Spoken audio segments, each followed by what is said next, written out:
Hacia mediados del siglo XVII, XVIII y durante todo el tiempo de la historia previa a esa época, normalmente las personas se dedicaban a las tareas o a los trabajos que sus antepasados venían realizando. No había mucha diferenciación en esto, ¿no?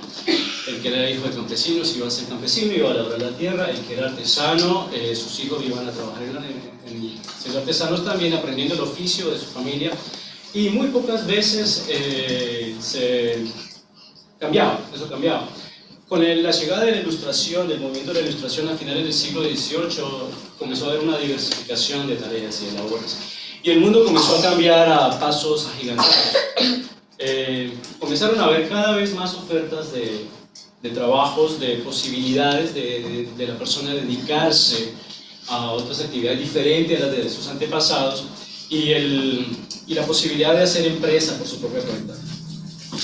Siglo XIX, con la entrada en vigor del racionalismo y de la modernidad, la revolución industrial, cada vez esas tareas se fueron ampliando cada vez más y no solamente comenzaron a definirse o a estar restringidas a lo que se trabajaba, sino también en la forma de manejarnos, la forma de pensar, la forma en que vivimos. Al punto que con la llegada de la modernidad y la posmodernidad en la que estamos en este momento, cada vez hay más posibilidades dentro del mundo actual, un menú cada vez más amplio de gustos, de trabajos, de deseos, incluso la posibilidad de autopercibirnos hombres, mujeres, animales. Cada vez hay un abanico más amplio en el mundo posmoderno en el que el hombre puede vivir como quiera. Sin embargo, ante los muchos caminos que se abren en la modernidad, en la posmodernidad, en el día de hoy, las escrituras siempre hablan que únicamente existen dos caminos: el camino que conduce a la vida y el camino que conduce a la muerte. No importa qué tanto los hombres creamos que podemos ser, no importa. Tenés el camino de la vida y el camino de la muerte. El Salmo 1, que es el salmo que vamos a estar viendo hoy, terminamos el 150, así que arrancamos de vuelta con el Salmo 1, o sea que hasta dentro de 3 años y medio lo vamos a volver a ver. Es un salmo que habla justamente de dos caminos, haciendo una bella y corta juxtaposición entre dos hombres. Pues dice: bienaventurado el varón que no anduvo en consejo de malos, ni estuvo en camino de pecadores, ni en silla de escarnecedores se ha sentado. ¿Sienten? Sino que en la ley de Jehová está su delicia, y en su ley medita de día y de noche. Será como árbol plantado junto a corrientes de aguas, que da su fruto en su tiempo y su hoja no cae, y todo lo que hace prosperará. No así los malos, que son como el tamo que arrebata el viento. Por tanto, no se levantarán los malos en el juicio, ni los pecadores en la congregación de los justos. Señor, te pedimos en esta noche tu dirección. Te pedimos, Señor, la asistencia de tu Espíritu Santo en esta noche, Señor, en lo que se hable. Que estas palabras de tu palabra, Señor, resuenen en nuestros corazones y en nuestra mente. Estate, Señor, al control de todo lo que ocurra, de todo lo que hablemos. Que tu Espíritu Santo esté obrando en nuestros corazones, en nuestras mentes, disponiendo nuestra mente, nuestro corazón, nuestro entendimiento para tu palabra. Y que podamos sacar provecho de ella siempre. Y que podamos ser animados y exhortados en esta semana. Bendice a mis hermanos. Y que todo sea hecho para tu gloria y honra, Señor. En Cristo Jesús. Amén. Bueno, es interesante. Este salmo es el salmo con el que abre el Salterio. Y muy rápidamente, es un salmo de carácter sapiencial, que habla de sabiduría, como podemos ver en su contenido. Habla de dos caminos, habla de un hombre sabio y de un hombre pecador. hablan de las consecuencias de los caminos de estos hombres, y por esta razón decimos que un salmo que está relacionado con la sabiduría. Y tiene una estructura muy singular. Si ustedes ven, no tan singular, bastante común en realidad, si ven en sus Biblias, se van a dar cuenta que hay dos comparaciones. Entre el verso 1 y el verso 2, ahí está la primera comparación, que habla de bienaventurado el varón que no anduvo en consejo de malos, ni estuvo en camino de pecadores, ni en sillas escarnecedores se ha sentado, sino que en la ley de Jehová está su delicia y en su ley medita de día y de noche. Esa es la primera cláusula de comparación. La segunda cláusula de comparación viene en los versos 3 y 4. El verso 3 dice: será como árbol plantado junto a corrientes de agua que da su fruto en su tiempo y su hoja no cae y todo lo que hace prosperará. No así los malos, que son como el tamo que arrebata el viento. Es la segunda cláusula. Tenemos una afirmación y su yuxtaposición hablando de no así los que no obran conforme al verso anterior, al verso 3. Y luego tenemos una conclusión: por tanto no se levantarán los malos en el juicio, ni los pecadores en la congregación de los justos, y una razón de fondo para esto.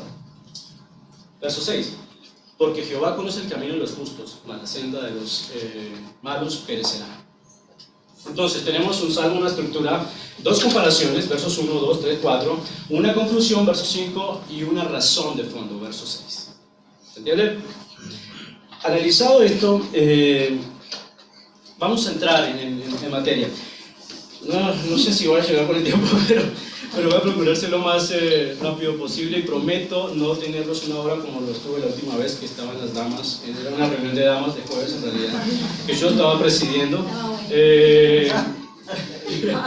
pero que fue bastante provechosa, pero fue bastante interesante. Bueno, entremos en materia. Bienaventurado el varón que no anduvo en consejo de malos, ni estuvo en camino de pecadores, ni en silla de escarnecedores se ha sentado. Si ustedes se fijan, hay una progresión en este primer versículo. Bienaventurado el varón que no anduvo en consejo de malos, ni se detuvo en camino de pecadores, ni se sentó en silla de escarnecedores. Vemos un hombre que camina, un hombre que se detiene y un hombre que se siente.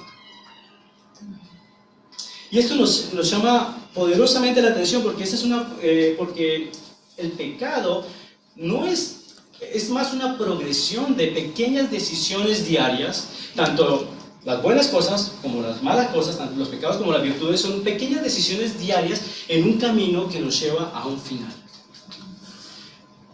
El salmista lo entendió perfectamente, y es: vos no llegás al estado en el que estás de un momento a otro. Vos caminás lentamente en esa senda, andás en el consejo de los malos, te detenés en el camino de los pecadores, y por último te terminás sentando en la silla de los escarnecedores. Y esto da una interesante forma de comprender la vida, en todo sentido. ¿Por qué camino estamos andando? ¿Qué tipo de decisiones estamos tomando a diario? ¿Y hacia dónde nos están llevando esas decisiones? ¿Estamos procurando el camino de la vida, caminando en ese camino lentamente, o estamos procurando el otro? La Reina Valera traduce los verbos, dice pasado, ¿no? No estuvo, no anduvo, se sentó. Pero otras traducciones la traducen en presente: no anda, no se detiene y no se sienta. Un poco porque los verbos en hebreo no son tan claros como en español, que sabes cuándo es futuro, cuándo es pasado, cuándo es presente. No, depende del contexto, y cuando se trata de literatura poética a veces es difícil determinarlo, no así con lo que es cronología y cosas de historia, que es mucho más fácil. Pero entonces tenemos esta progresión, cierro el paréntesis, tenemos esta progresión: caminamos, detenemos y nos sentamos. Las Escrituras nos ayudan a entender y nos ayudan a entender eso, y nos dan advertencias. Dice Salomón en Proverbios 5, 22 y 23: de sus propias iniquidades será presa el impío, y en los lazos de su pecado quedará atrapado. Morirá por falta de instrucción, y por lo inmenso de su locura perecerá. De sus propias iniquidades será preso el impío, y en los lazos de su pecado quedará atrapado. La persona que va practicando el pecado cada vez va a terminar atrapado en su propio patrón de comportamiento, que va muy relacionado con la idea de progresión. Hebreos 3:13, ¿qué dice? Antes, exhortaos los unos a los otros cada día, mientras todavía se dice hoy, no sea que alguno de vosotros sea endurecido por el engaño del pecado. De vuelta, tenemos la idea de progresión. Lentamente el endurecimiento se va a dar. Romanos 6:19, lo leo en la Nueva Traducción Viviente. Fíjense cómo dice. Dice Pablo: uso la ilustración de la esclavitud para ayudarlos a entender todo esto, porque la naturaleza humana de ustedes es débil. En el pasado se dejaron esclavizar por la impureza y el desenfreno, lo cual los hundió más en el pecado. De vuelta, la idea de progresión. Comenzás a practicar algo, imperceptiblemente terminás atrapado. Aplica para todo, tanto lo bueno como lo malo. Y esta progresión termina el escalafón final en esta espiral descendente. Termina sentándose la persona en la silla de los escarnecedores. Estuve pensando un buen tiempo esta parte. Normalmente, bueno, hay un dicho que dice: si vos no vivís como pensás, vas a terminar pensando como vivís. Es decir, si vos no vivís tu vida de la forma en que vos piensas que debe ser, al final vas a terminar pensando de la manera en que en la práctica estás viviendo. ¿Se entiende? Cuando vos te sentás ya en la silla del escarnecedor, el escarnecedor es la persona que comienza a burlarse de los otros, que ya está tan convencido de su forma de vida, en esta progresión descendente, que comienza a burlarse del que decide no vivir conforme a la manera en que vive el pecador. Hay no lo voy a leer, por lo menos no todo, una progresión también que se ve en Romanos 1, que es el capítulo tremendo, sobre todo del versículo 18 hasta el 32. Una porción bastante poco querida por la comunidad LGTB. Pero quiero que veamos algo. Vamos rápidamente a Romanos 1.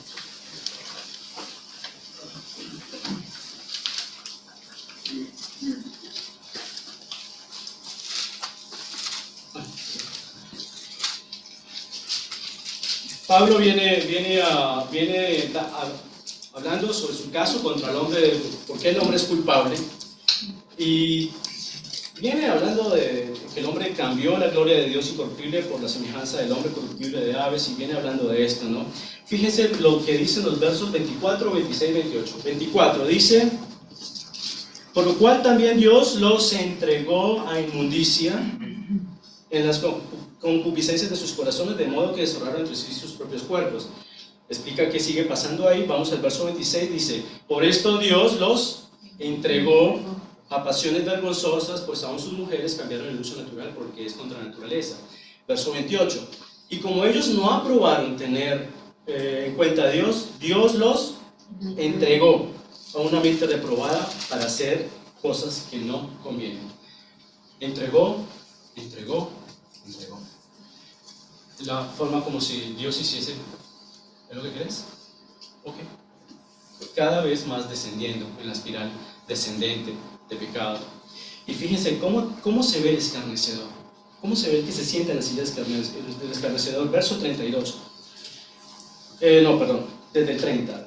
29. Estando atestados de toda injusticia, fornicación, perversidad, avaricia, maldad, llenos de envidia, homicidios, contiendas, engaños y malignidades, murmuradores, detractores, aborrecedores de Dios, injuriosos, soberbios, altivos, inventores de males, desobedientes a los padres, necios, desleales, sin afecto natural, implacables, sin misericordia, quienes, habiendo entendido el juicio de Dios, que los que practican tales cosas son dignos de muerte, no solo las hacen, sino que también se complacen con los que las practican. He ahí el escarnecedor. Cuando avanzamos en la progresión descendente, en la espiral descendente de pecado, la conciencia se nubla, se cauteriza y llega un momento en que ya no sirve. A esto hace referencia el verso 28, cuando dice que Dios nos entregó una mente reprobada. Ya no sirve la conciencia, cesó de funcionar. Te sentaste en la silla del descanso. Sigamos. Y sigo rápido porque si no, no voy a mejorar mi marca. Verso 2 de Salmo 1 dice: sino que en la ley del Señor está su deleite, y en su ley medita de día y de noche. Dos ideas. La primera es el contraste, ¿no? Esta persona no anda en el camino de los pecadores, sino por el contrario, se deleita en la ley de Dios, y en la ley del Señor está su deleite, y en su ley medita de día y de noche. Hay un apasionamiento por indagar, por conocer, no solo a nivel académico e intelectual, sino experiencial de la relación con Dios. Esta persona que es diferente, o sea, esta persona que no se sienta, que no anda en el camino, el consejo de los impíos, ni se detiene en el camino de los pecadores, ni se sienta en la silla de los internacionales, esta persona se deleita en la ley de Dios.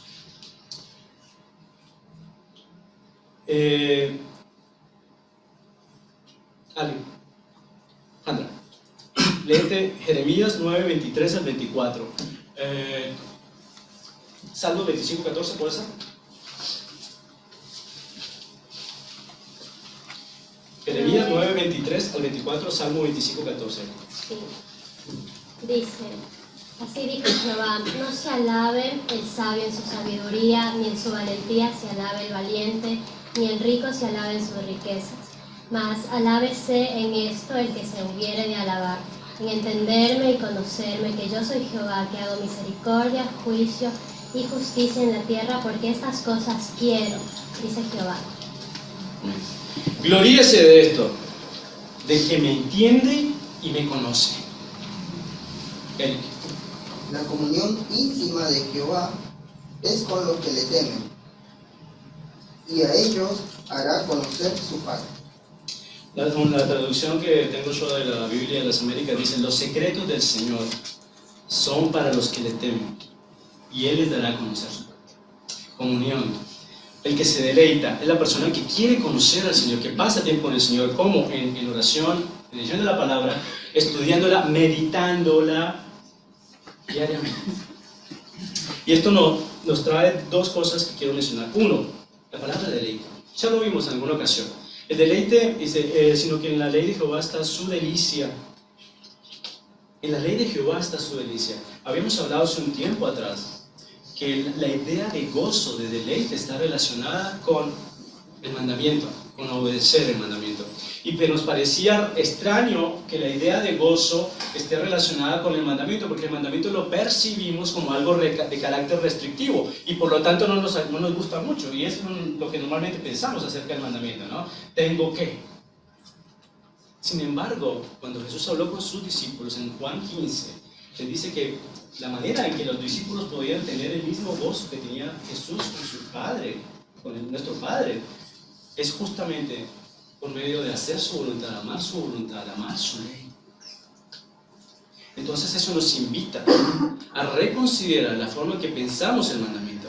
El mandamiento no está concebido para incomodarnos ni para restringirnos, porque sí, el mandamiento nos da las pautas por medio de las cuales podemos llevar una vida abundante. Nos recomienda cómo vivir en este mundo, para que podamos vivir en libertad, para que podamos tener gozo, para poder conocer. Una cosa es que yo obedezca a Dios sin conocerle, o por tener una relación que no lo conozco mucho, pero cuando yo lo conozco, me es más fácil obedecerlo. ¿Por qué? Porque incluso las cosas que no entiendo, como conozco a Dios y conozco su carácter, me es más fácil decir: Señor, no entiendo muy bien esto, pero yo sé que vos me amas, y yo sé que vos buscas lo mejor para mí siempre.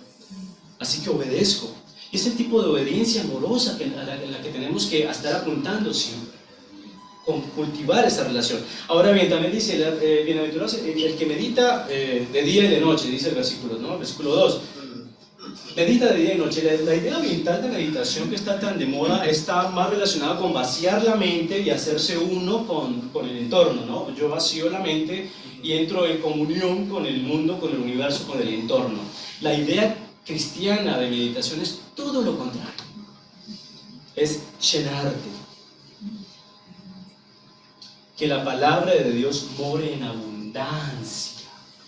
More en abundancia en nosotros. Entonces, esta persona del Salmo 1, que se deleita en Jehová, en la ley de Jehová, y que medita en su ley de día y de noche, esta persona es la que puede llegar a conocer al Señor profundamente, puede llegar a amarlo y obedecerlo profundamente, y que puede además comprender su naturaleza, llegar a entender, como decía Jeremías, que se gloríe en que me conoce y que me entiende. Cuando vos pasás tiempo con alguien, terminás comprendiendo y entendiendo a esa persona, amando a esa persona incluso. No es diferente con Dios, es exactamente lo mismo. Cuanto más tiempo vos pases con Dios, más lo vas a conocer, y tu fe va a crecer, y tu comunión va a mejorar, y vas a tener cada vez más razones para caminar el camino que el Señor te muestra, y vas a poder oírlo más fácilmente también. Segunda comparación, segundo contraste, las consecuencias. También hay diferencias en las consecuencias. Verso 3 dice: será como árbol firmemente plantado junto a corrientes de agua. Estoy leyendo la traducción de la Biblia de las Américas. Será como árbol firmemente plantado junto a corrientes de agua, que da su fruto a su tiempo, y su hoja no se marchita, acá dice no cae, y en todo lo que hace prospera. Y esto nos da, dice, no así, verso 4, no así los impíos, que son como tamo o como paja que arrebata el viento, dice acá. Esta es una imagen de una vida cristiana. ¿Qué podemos extraer de ahí? Primero, va a ser como árbol plantado junto a corrientes de agua, que va a dar su fruto en su tiempo, que su hoja no caerá y todo lo que hace prospera. 4 cosas. Un árbol firmemente plantado junto a corrientes de agua es un árbol que tiene continua provisión de nutrientes. Y hay una imagen muy utilizada por el Señor en las Escrituras respecto del agua. Dice Isaías 55: todos los sedientos, venid a las aguas. En Jeremías dice que 2 cosas tenía el Señor contra su pueblo. La primera, era que lo habían abandonado a Él, fuente de aguas vivas. El Señor Jesús, hablando con la samaritana, también le hace referencia a que el agua que Él provee es agua de vida eterna, que no tendrá sed jamás quien la tome. Esta imagen está acá en este salmo, diciendo que el árbol esa persona será un árbol plantado firmemente junto a corrientes de agua, firmemente cercano a la provisión de alimento de parte del Señor, y es una continua provisión de nutrientes necesarios para la vida, para el crecimiento, para la salud, a causa de esa cercanía inamovible a la fuente de aguas vivas. Es una imagen parecida también en la que habla el Señor respecto de la vid y los pámpanos. En tanto estás en la vid, llevas fruto, estás cerca, estás provisto de savia. Trae fruto o da su fruto a tiempo. Es generado además naturalmente. Un fruto de un árbol no se imposta. Un fruto de un árbol se da naturalmente. Se da por sí mismo, por su propia naturaleza. Y además se da a su tiempo. Esto es algo importante que podamos entender, porque hay muchas cosas, y es como muy mainstream en la cultura evangélica. Es como que si a veces se pensara que te hiciste creyente, te doy la listita de hacer y no hacer. ¿Entendés? Y si bien hay cosas que claramente uno de entrada entiende que ya no van más, hay otras cosas que uno tarda tiempo en entender y en abandonar. Y la impaciencia por ahí tal vez nos comienza a jugar en contra. Creo que todos tenemos algún ejemplo para dar respecto a esto. Cosas que en un principio dicen, ¿pero por qué? ¿Pero por qué? ¿Pero por qué? No, y tarda tiempo en que el Señor te dice, a ver, con toda la paciencia del mundo te sientes y dice, vamos de vuelta. Y comenzás Él comienza a poner las circunstancias de tal manera en que con el tiempo vas a comenzar a entender y te va a decir, ¿te das cuenta por qué te digo lo que te digo? ¿Entendés por qué quiero que hagas o dejes de hacer esto? ¿Te das cuenta que es malo para tu alma? El fruto se da naturalmente. Cualquier fruto que no sea así es un fruto impostado. Y caminamos en dos peligros. Uno, el legalismo, y el otro, la frustración. Difícil entender esto a veces. Tercero, su hoja no cae, no se marchita. Una imagen de un árbol que no pierde su follaje, su propia naturaleza, junto a su provisión constante de agua, hace que no pierda sus hojas. Enfrente de mi casa hay un árbol que siempre en los veranos, en los inviernos, pierde todas las hojas, y puedo ver cuando el chino está abierto, así que no tengo que bajar a fijarme en la puerta si está abierto o está cerrado. Lo puedo ver desde mi departamento.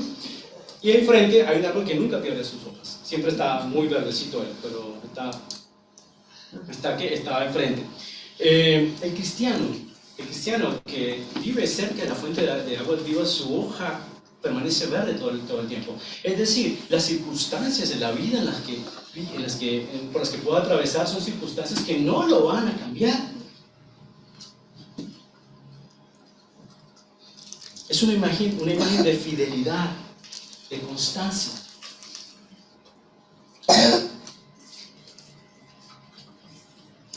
Y todo lo que hace prospera. Todas sus tareas, en tanto conducidas por su amor a la palabra y a Dios, obra para bien. Salmo 25, 12, 13 dice: ¿quién es el hombre que teme al Señor? Él le instruirá en el camino que debe escoger. En prosperidad habitará su alma, y su descendencia poseerá la tierra. En todos los aspectos de la vida, este hombre es conducido por el temor del Señor. El principio de la sabiduría es temor. Bien. Ahora veamos el contraste. Verso 4. No así los malos o los impíos, que son como tamo o paja que arrebata el viento. Es decir, todo lo que acabamos de hablar no aplica. Todo lo que acabo de hablar no aplica para el impío. Es decir, no está plantado en cualquier lugar, es fácilmente desarraigado, no tiene provisión constante de agua, así que vive con sed, está desnutrido, es susceptible de enfermedades y de ataques de cualquier tipo de plaga, no da fruto, y el fruto que si da puede ser malo o es malo, cambia según las circunstancias, las estaciones, se queda sin hojas. Pero Mati dice este verso: es como tamo que arrebata el viento, la cáscara. La imagen es de cuando se recoge la cosecha, queda la cáscara con el fruto. Y lo que se hace muchas veces era tirarla al aire, y el viento se encargaba de separar la cáscara del fruto. La cáscara no tiene peso, se la lleva el viento.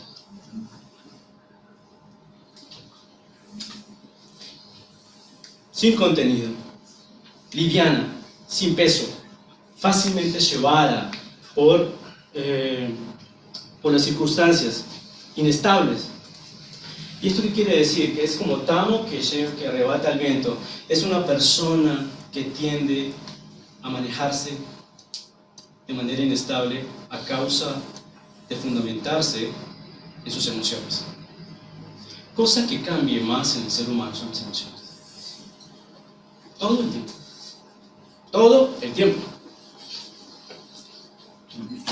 Es una persona que no tiene un sustento ontológico, no sabe quién es. Es una persona cuya identidad está en muchos lugares y al mismo tiempo en ningún lugar. No sabe quién es él. Es una persona que es llevado fácilmente a perderse, que no sabe cómo construir su vida o sobre qué fundamento construir su vida, y que tiende al culto a lo superficial, a lo vano, a lo instantáneo, a lo inmediato, al goce inmediato. Muy de la cultura actual. Hacémosla bien, ¿no? Mañana venga. Todo está acá en el presente. Asimismo, cada quien tiene sus destinos. Parte 3. Dice: por tanto, no se sostendrán los impíos en el juicio, ni los pecadores en la congregación de los justos. A raíz de lo anterior, de lo que venimos viendo en estas dos yuxtaposiciones, absolutamente de suyo que el impío no podrá sustentar su caso delante del gran juez. Completamente de suyo. Es imposible que pueda justificarse delante del gran juez. Mucho menos puede tener lugar en la congregación de los justos. La consecuencia, o la conclusión, es bastante clara, conforme lo hemos visto. Y la razón de fondo es que el juez supremo conoce el detalle, el camino que cada quien tomó. Lo conoce perfectamente. El Señor sabe. Hay dos caminos, uno ancho y uno estrecho. Hay muchas formas de hacer el mal, hay muchas formas de perderse. Hay una sola para hacer más. Uno que lleva a la muerte y el otro que lleva a la vida. Y el Señor conoce el camino de cada quien. ¿En qué camino estamos? ¿Por el estrecho o por el ancho? ¿En dónde caminamos? Los dos caminos están a la vista de Dios y los dos caminos se han construido con pequeñas decisiones. ¿Por dónde andamos? Más profundamente y para finalizar, en este salmo hay un concepto fundamental que reside en la base. Lo que hace la diferencia entre el hombre, entre los dos hombres que se contrastan en este salmo. Esa diferencia es la palabra. El concepto fundamental en la base de este salmo reside en el poder de la palabra de Dios como motor transformador de la vida del hombre. Lo que hace la gran diferencia entre estos dos hombres referidos en el Salmo 1 es la palabra de Dios. Oír, leer y hacer la palabra de Dios. Uno de mis capítulos favoritos del Antiguo Testamento es Isaías 55, porque lo considero que es el evangelio resumido del Antiguo Testamento. Y en esta parte también se hace una símil parecida relacionada con la agricultura, con la naturaleza, en cuanto al poder de la palabra. Acá decimos en este salmo que el hombre, ¿pásame de vuelta? El 1. Dice, será como árbol plantado junto a corrientes de agua, que da su fruto a su tiempo, y su hoja no cae y todo lo que hace prosperará. ¿Cómo refleja Isaías 55 el poder de la palabra? Lo leo en esta traducción. Es bastante parecida a la Reina Valera.